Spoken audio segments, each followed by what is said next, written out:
And this is me doing a handstand on the Great Wall of China. Sienna practically squealed, flipping to the next photo on our parents' 70-inch flat screen. Her voice bounced off the vaulted ceilings of the living room like a champagne cork that refused to settle. I watched her from the corner of the couch, my coffee cooling in my hands, my smile locked tight behind clenched teeth. The slideshow had been going on for nearly 3 hours. Tokyo street food, sunsets in Santorini, riding camels in the Sahara while wearing coordinated linen outfits. That's Morocco, Mom. You remember how I told you the guide said I looked like a young Audrey Hepburn? She asked, fluttering her lashes at no one in particular. Mom laughed like it was the cleverest thing she'd heard all year. Dad nodded approvingly, cradling a wine glass as if it were some sacred relic. They had no idea what it cost me to sit through this. No clue what I had to give up while Sienna found herself for $50,000. She had just turned 21. I was 23, 2 years older and several lifetimes wearier. While Sienna flitted through Paris and Positano, I worked 3 jobs, barista at 6 a.m., tutoring pre-med undergrads from 2 to 5 o'clock, and night shifts in the hospital research lab until nearly midnight. I hadn't been on a plane in 6 years. I hadn't had more than $50 in my account since sophomore year. And yet here I was, the invisible daughter in the corner, watching the golden child be worshipped, like she discovered a cure for cancer instead of taking selfies next to it. This one, she said, pausing on a perfectly lit photo of her holding a glass of rose against the backdrop of a vineyard in Provence. This is where I realized I wanted to be a lifestyle influencer. I already have 10,000 followers. Some skincare brand just DM'd me about a possible collab. Dad's eyes lit up. That's wonderful, sweetheart. Much better than being cooped up in a lab all day. He looked at me as he said it, deliberately. The sting of it didn't land immediately. It burned slow like acid. I opened my mouth to say something, I don't know what, but Mom cut in fast. Let's not start, Olivia. This is Sienna's night. Their message had been clear when I begged for help with tuition last year. We're not made of money, Olivia. 2 weeks later, they bought Sienna a first-class ticket to Tokyo for soul expansion. I was thinking, Sienna continued, flicking her professionally curled hair over one shoulder, maybe I could convert the guest house into a content creation studio? You know, for my brand. I blinked. Once. Twice. She meant the guest house, the one behind the garden that I'd quietly turned into a makeshift lab, patching together secondhand microscopes and borrowed PCR kits. The one place where I felt like I had a future, even if no one else cared. My laugh came out too sharp. Everyone turned. Something funny? Sienna asked, tilting her head like a confused Barbie doll. No, I said, rising to my feet, just thinking about how interesting timing can be. I walked out to the porch before they could ask anything else. My fingers trembled slightly as I pulled out my phone. I'd been refreshing the same inbox for the past 2 days, waiting, hoping, and there it was. Subject line: Manuscript accepted. Horizon Pharmaceuticals proposal attached. I read it 3 times before the words settled into my chest like stone.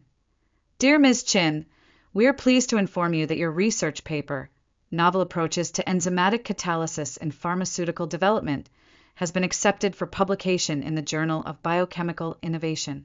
Furthermore, based on your groundbreaking results, Horizon Pharmaceuticals would like to offer a formal collaboration opportunity. Details enclosed. My breath caught. The screen blurred as my eyes flooded. But I didn't cry. Not yet. Olivia. Mom's voice sliced through the moment. Come back in. Sienna's not finished. I slipped the phone into my pocket.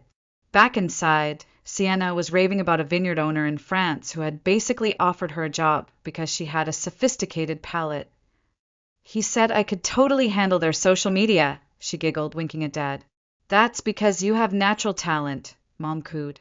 Not everyone needs a degree to be successful. That one hit harder than the rest. I sank into the armchair again, and let their voices wash over me like static. They had no idea. No idea about the nights I stayed awake in that freezing guest house, running test after test. No idea that I'd written the entire research paper between cappuccino orders and midnight blood sample processing. They were too busy marveling at how brave Sienna was for backpacking through Europe. Wait, she clapped. I almost forgot.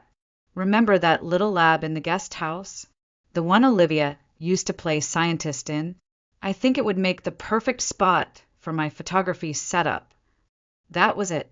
My hands moved before I could stop them. I actually have some photos to share too, I said, reaching for my laptop. Sienna rolled her eyes. Let me guess, test tubes and petri dishes. Boring. I plugged in the HDMI cable. The first slide lit up the screen with a complex enzymatic diagram that only one person in the room truly understood. Dad. He leaned forward and didn't lean back. This, I said, my voice calm but vibrating under the surface, is what I've been working on, while handling 3 jobs, while living off instant noodles, while you were too busy funding Sienna's spiritual awakening to help with my tuition. Next slide. Early data from my breakthrough. Slide 3. Synthesis results, purity percentages, cost efficiency analysis. Slide 4. Horizons offer, lead researcher. Starting salary, $150,000. Patent included. Royalties structured. The room went dead silent. I looked at my father. He wasn't smirking anymore. Sienna's smile cracked. No way, Sienna stammered, blinking at the screen like it was glitching. This can't be real. It's very real, I replied, clicking to the next slide. The projected image showed a scanned copy of Horizon's formal offer letter, signed by their head of research. The room was so quiet I could hear the baseboard heater kick in across the hallway. They're fast-tracking the patent. I'll be leading a new research unit effective next month, all based on the work I did in the guest house. The same guest house she had just declared her future content studio. Dad shifted in his seat, leaning forward, squinting at the molecular diagrams and procedural results like he'd just recognized a forgotten part of himself. He'd been a chemistry teacher before trading lab coats for khakis and corporate handbooks. For a long moment, he didn't say anything, and neither did Mom. But Sienna, she sputtered, that's not fair. I mean, you can't just drop this on us like a mic drop moment. I'm the one who's supposed to be, what? I turned to her slowly. The successful one? The one they're proud of? The one they gave everything to while telling me they had nothing left? Sienna opened her mouth, but no sound came out.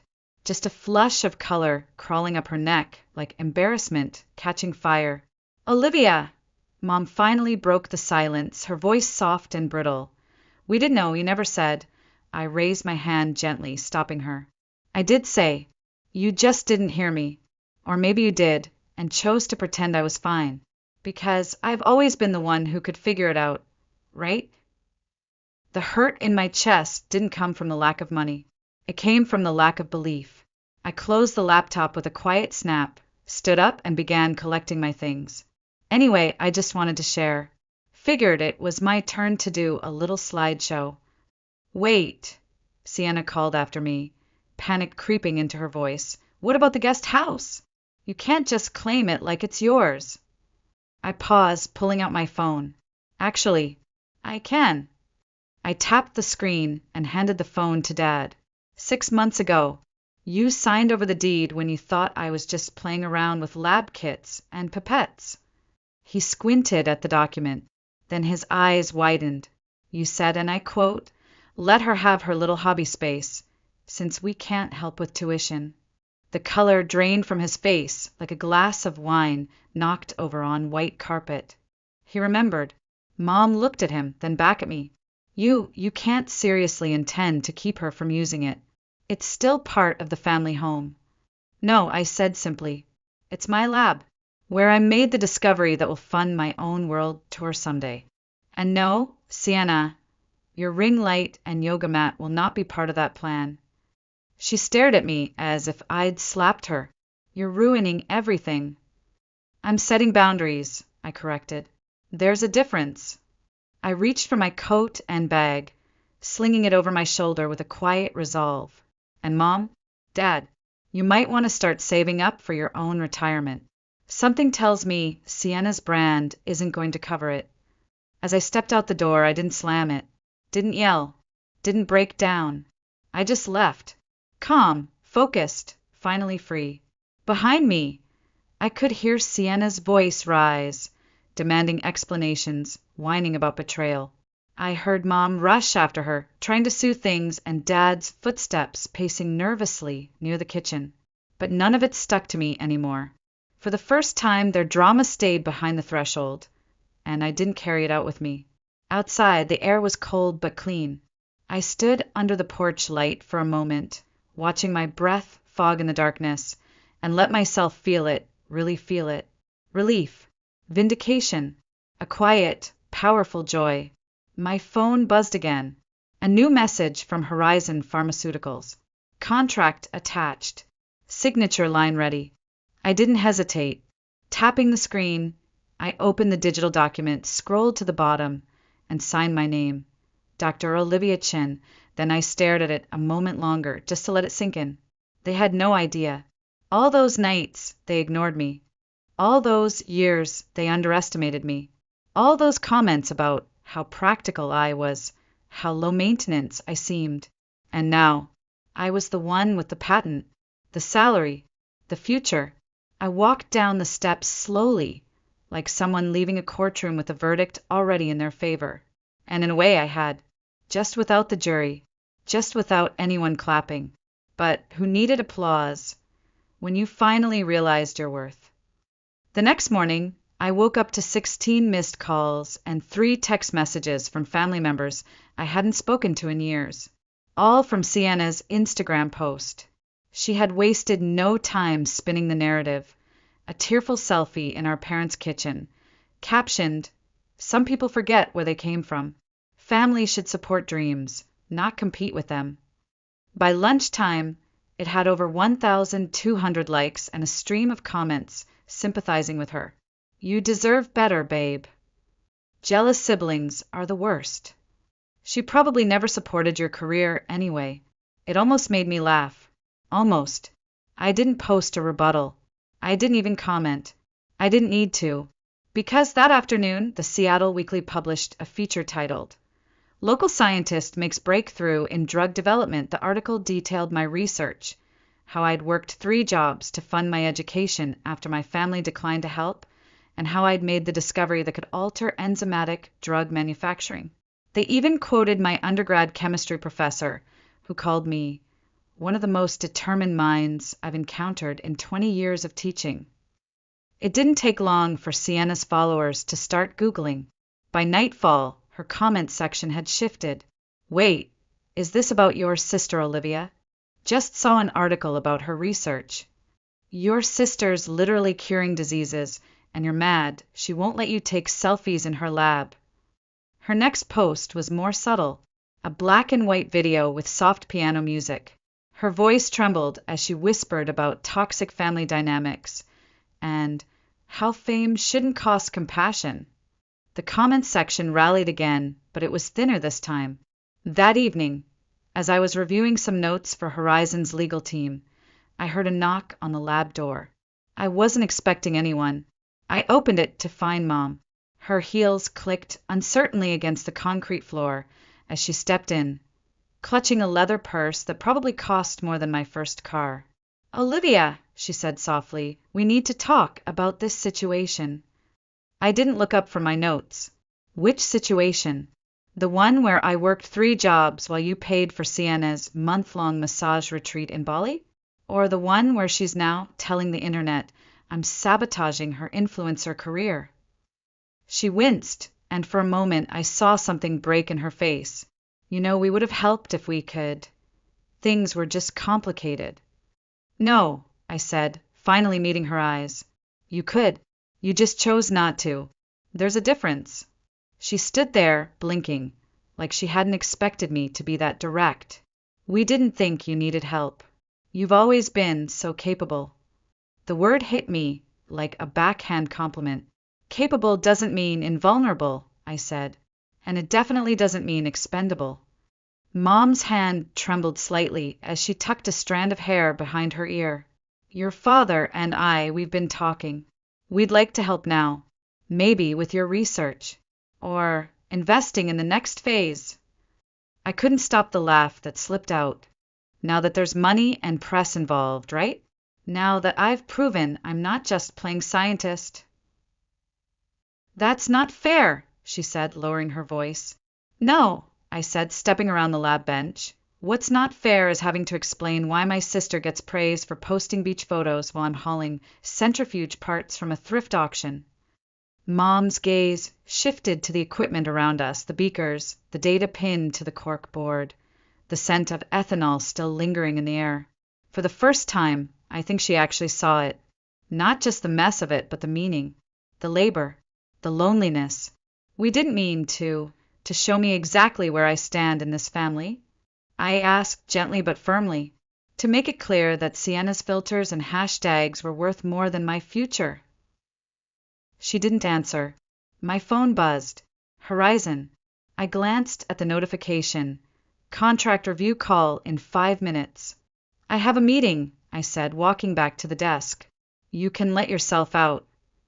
She didn't move right away, just hovered, waiting for some crack in my voice, some opening to pour herself back in. But there was none. She turned eventually. Her heels echoed hollowly as she walked away. The lab door clicked softly shut behind her. The call with Horizon was quick and efficient. They were ready to file the patent and announce the partnership publicly within the week. I was now officially the lead researcher on a project that would change the field. After the call, I sat in silence for a few seconds, staring at the blinking cursor on my screen. A message from Dad came through next. Your mother's upset. We need to discuss this as a family. I stared at the words. No greeting, no apology, just an assumption that I'd still want to be part of the very thing that ignored me for years. I typed back, nothing to discuss. Contract signing tomorrow at 10 a.m. Then I put my phone on silent. No more clarifications.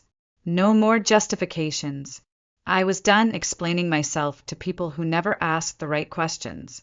That night, the city lights shimmered outside my tiny guest house lab as I cleaned up the bench. I passed by the shelf where I'd once kept my childhood science kits and paused for a moment, brushing dust off an old notebook labeled Project Super DNA. I smiled, not out of nostalgia, but because I finally understood something. I never needed them to believe in me. I just needed them to see what they missed while they were looking the other way. 3 months into my position at Horizon Pharmaceuticals, I barely recognized my life. My mornings started with briefings from senior scientists. My evenings ended reviewing research proposals that referenced my work as a benchmark. I had an office with glass walls and a nameplate that read, Lead Researcher, Dr. Olivia Chin. And I had silence, beautiful, uninterrupted silence, until one day during my lunch break, I got a call from my aunt. She's falling apart, she said without preamble. Who? I asked, even though I already knew. Sienna, she sighed. Some of her sponsors pulled out. Apparently, someone found out your parents funded her world tour. Her image is not what it seemed. Of course it wasn't. She'd spent years painting herself as self-made while living off other people's sacrifices. Her response? Another video, titled, The Truth About Toxic Family and the Price of Success. It featured her crying softly in a candlelit room, clutching a journal like it was her rosary. My sister's jealousy, she whispered, has turned my own followers against me.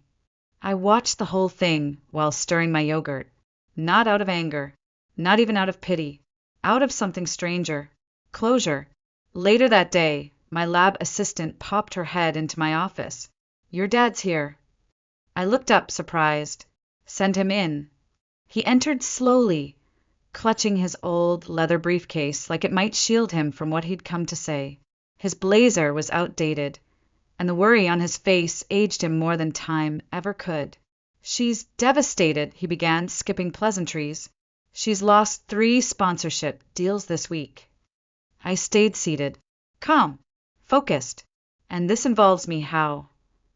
"She thinks you're behind it, that you're trying to ruin her." "I haven't lifted a finger against her," I said, returning to my notes. "Her followers just found the truth. Isn't that what she always said influencers are about? Authenticity." Dad looked down, shamed. "She's talking about moving back home. Your mother's worried about her mental health." My eyes stayed on the paper. "Like you were worried about mine when I was working 3 jobs and crying in the guest house at 3 a.m. while running enzyme simulations." He didn't answer. Silence thickened until he finally said, "We made mistakes." I met his eyes. "You were always the stronger one," he added. "We thought you didn't need us." "Being strong doesn't mean being ignored," I replied. "And being independent doesn't mean being invisible." He sat down heavily across from me. "I wish we'd seen this sooner." "Wishes don't change the past," I said, softer than I expected. "Actions do." Right then, my phone buzzed. An alert from Horizon's media department. "National coverage confirmed. Olivia Chen to lead keynote at International Biochemical Summit in Paris." I stood. "I have work to do, Dad." He didn't argue, just looked at me with something that might have been pride, or maybe regret, wrapped in it. "You've built something remarkable, Olivia," he said. "I just wish," but I didn't let him finish. That evening, Horizon's homepage displayed a headline, "Breakthrough in Drug Development. Seattle Scientist Leads the Future of Biochemistry." My face was there, no filters, no edits. Just me in my lab coat, smiling like someone who'd finally earned the right to take up space. The next morning, another visitor arrived. Mom. She looked different, less polished, her makeup softer, clothes simpler, and in her hands she held an envelope. "We're selling the beach house," she said, barely above a whisper. I froze. The beach house was their dream, their excuse, the reason they couldn't help with my tuition. "Why?" I asked. "Because Sienna needs to start over," she said. "And this time, we're not just handing her a check. She's enrolling at Cascadia Community College next semester. She's going to have to earn her path." I sat down slowly, not because I was shocked, but because I wasn't. "Not really. I wanted you to know," Mom continued, her voice cracking, "because you were right about all of it. And because I'm proud of you, not just for the research, for how you carried yourself, even when we failed to carry you." The words didn't bring tears. They didn't undo the past, but they did settle somewhere deep, like stones placed gently over old wounds. Markers of a battle survived. "It's not about being strong enough to stand alone," I said. "It's about standing up for yourself even when the people who should be behind you aren't." Mom nodded, eyes wet. As she left, she paused. "Sienna wants to be a wellness coach now." I laughed, and this time it didn't taste bitter. "Maybe she'll finally find herself." "Maybe," Mom whispered. That night, I sat alone in my lab, watching the centrifuge hum. I pulled out my old notes, scraps from the nights I thought I was wasting my life while my sister was living hers. Turns out, I was building something real, and the people who once overlooked me now had no choice but to look again. 1 year later, I stood at the podium of the Grand Palais in Paris, presenting my latest research on enzyme sequencing to a room filled with the brightest minds in pharmaceutical innovation. No champagne in hand, no selfie stick, just data, real, hard-earned data. The irony didn't escape me.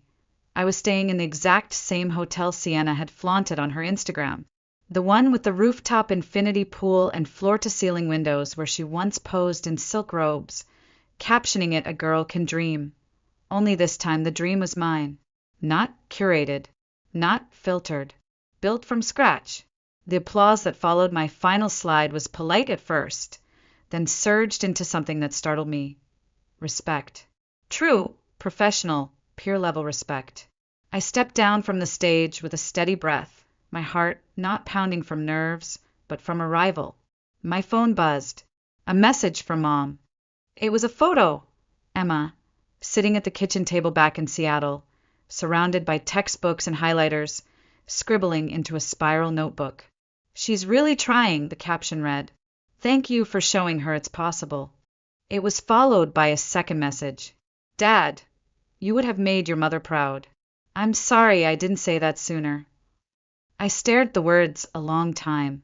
They didn't erase the past, but maybe they shaped the future. I stepped out onto the balcony of my suite, the Paris skyline glowing like molten glass under the fading sun. Somewhere in my suitcase was an old travel journal, the one Sienna had dropped off at my lab 2 weeks ago with a quiet, almost embarrassed smile. I thought you might want to see the difference, she'd said. Inside were her old Instagram captions, printed and pasted next to perfectly lit images. 5-star hotel lobbies, lavender fields, plated desserts she'd barely tasted. But in the margins, she'd written something new. Handwritten, raw, honest. Afraid of being ordinary. Didn't realize extraordinary takes work. Olivia was actually studying while I took this picture. She was building her future, while I was pretending to have one. I flipped through page after page of realness, stitched into artifice.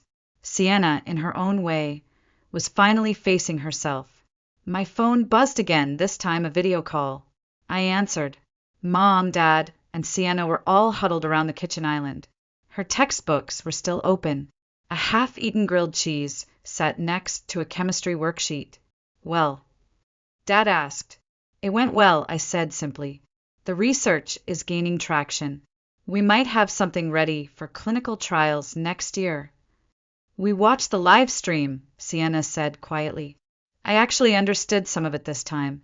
The part about catalytic bonding and substrate distortion? I read about that last week. There was a pause. Not awkward, just real. And in that pause, something shifted. Not forgiveness, but recognition. Of work. Of change. Of intention. My next project, I said, uses some of the same basics. I could walk you through it when I get back, if you want. Her eyes lit up, not performative, not content-ready. Genuine. I'd like that. Mom wiped at the corner of her eye. Dad cleared his throat too hard. Some things hadn't changed. We were still terrible with emotion. But other things had changed profoundly. The beach house had been sold. The proceeds didn't fund another journey to self-discovery. They paid for Sienna's first full year at Cascadia Community College. My parents had downsized to a smaller house, no longer trying to impress neighbors they didn't even like. And I had expanded my lab at Horizon.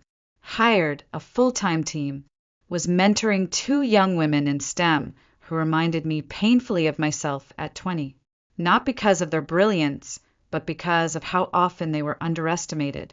I ended the call, sat quietly on the balcony, and pulled out the journal one more time.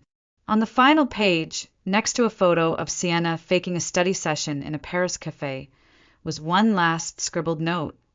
She was building her legacy. I was borrowing mine. It was the closest thing to an apology I'd ever need. That night, as I packed for my flight home, my phone buzzed one more time. A private message from Sienna. Aced my chemistry quiz today. Turns out I'm not as bad at science as I thought. Maybe it runs in the family. I smiled, then typed back. Maybe it's not about what runs in the family. Maybe it's about what you're willing to fight for. Her reply came fast. I'm learning that. I set the phone down and reached for my research binder. Tomorrow would bring new experiments, new challenges, new deadlines.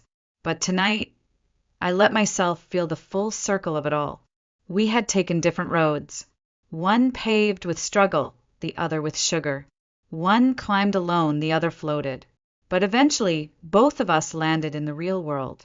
And sometimes, that's where the best journeys finally begin. The flight back from Paris was long, but I didn't mind. I spent most of it reviewing data and making notes in the margins of my lab binder. Not because I had to, but because I wanted to. Because I finally could. When I landed in Seattle, the air felt different. Not just colder, but clearer, like something had lifted. Waiting at the curb was a familiar face, Mom, bundled in a jacket too thin for the wind, holding a paper cup of coffee with both hands. She didn't say anything at first, just handed me the cup, then hugged me in a way she hadn't since I was a teenager. Awkward and tentative, like she didn't know if she still had permission. "I'm proud of you," she whispered, "for who you've become, for how you got there." I nodded, not needing more, because now I didn't need anything from them.